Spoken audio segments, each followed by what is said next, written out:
Umiikot ako sa Pilipinas ngayon hanggang kaya para sa peace rally. Tara na.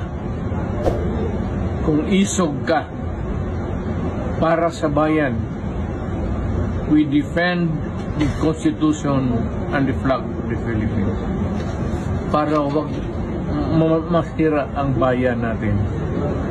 Hindi maloko ang bayan natin at kailangan ang Pilipino matatag at alam niya kung ano ang nangyayari ang dapat gawin.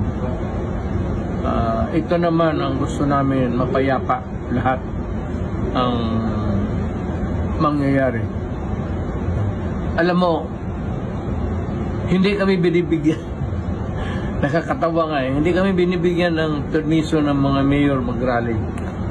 Alam mo, nasa konstitusyon yan, mabigat yan to peaceably assemble for redress of grievance.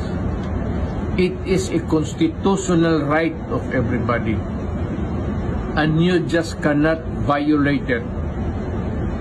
Kasi makakaroon ka ng kaso niyan at ang hatol niyan is dismissal from the service. Kaya yung mga mayor, baka hindi niyo alam yan. Mabigat na parusa yan. Sa konstitusyon yan eh. Kaya magdadalawang isip kayo. Lahat ng tao. Ako, dumaang presidente. Hindi ko ginawa yan sa buhay ko. Nung mayor ako, hindi ko ginawa yan sa buhay ko. Huwag kayo maghanap ng sakit ng ulo. Kasi pag napailan kayo ng kaso, si Marcos hindi tatagal dyan. Balang araw bababa yan ang kaso ninyo, sarili ninyong sakit ng ulo.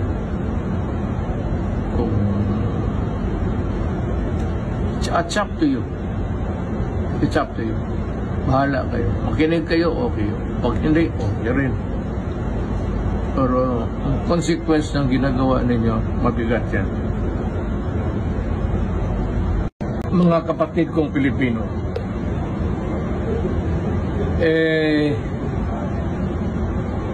umiikot ako sa Pilipinas ngayon hanggang kaya para sa peace rally. Tara na. Kung isog ka para sa bayan, we defend the Constitution and the flag of the Philippines. Para wag masira ang bayan natin. Hindi maloko ang bayan natin at kailangan ang Pilipino matatag at alam niya kung ano ang nangyayari ang dapat gawin. Ito naman ang gusto namin, mapayapa lahat ang mangyayari. Alam mo, hindi kami binibigyan nakakatawa nga hindi kami binibigyan ng permiso ng mga mayor mag-rally.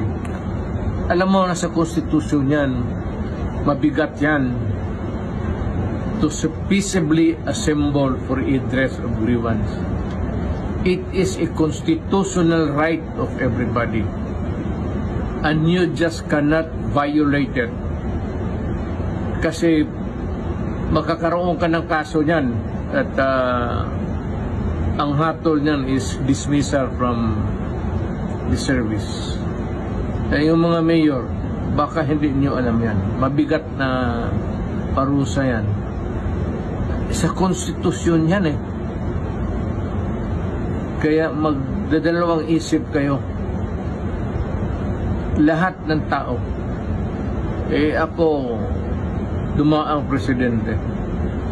Hindi ko ginawa yan sa buhay ko. Nung mayor ako, hindi ko ginawa yan sa buhay ko. Huwag kayo maghanap ng sakit ng ulo.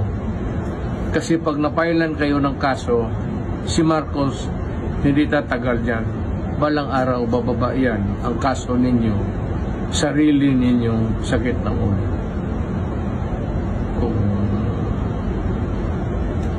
It's up to you. It's up to you. Bahala kayo. Makinig kayo, okay. Pag hindi, okay rin. Pero ang consequence ng ginagawa ninyo, mabigat yan. Mga kapatid kong Pilipino,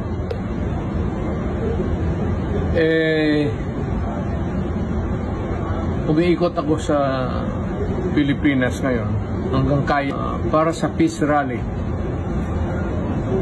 Tara na, kung isog ka para sa bayan, we defend the Constitution and the flag of the Philippines. Para wag masira ang bayan natin. Hindi maloko ang bayan natin.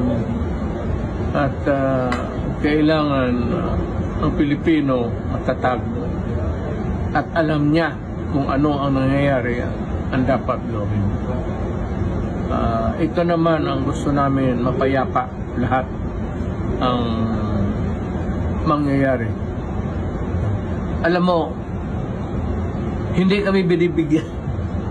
Nakakatawa nga hindi kami binibigyan ng permiso ng mga mayor mag-rally.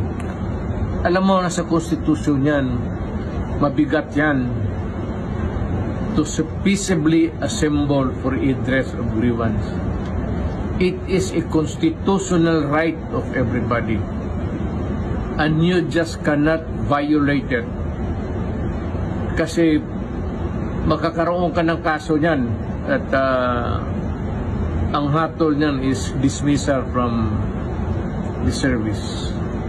Yung mga mayor, baka hindi niyo alam yan. Mabigat na parusa yan. Sa konstitusyon yan eh. Kaya magdadalawang isip kayo. Lahat ng tao. Ako, dumaang presidente. Hindi ko ginawa yan sa buhay ko. Nung mayor ako, hindi ko ginawa yan sa buhay ko. Huwag kayo maghanap ng sakit ng ulo. Kasi pag napailan kayo ng kaso, si Marcos hindi tatagal dyan. Balang araw, bababa yan ang kaso ninyo. Sarili ninyong sakit ng ulo.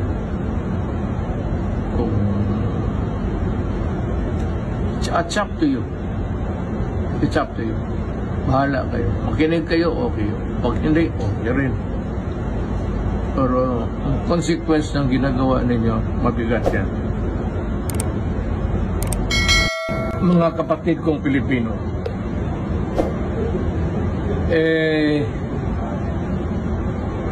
umiikot ako sa Pilipinas ngayon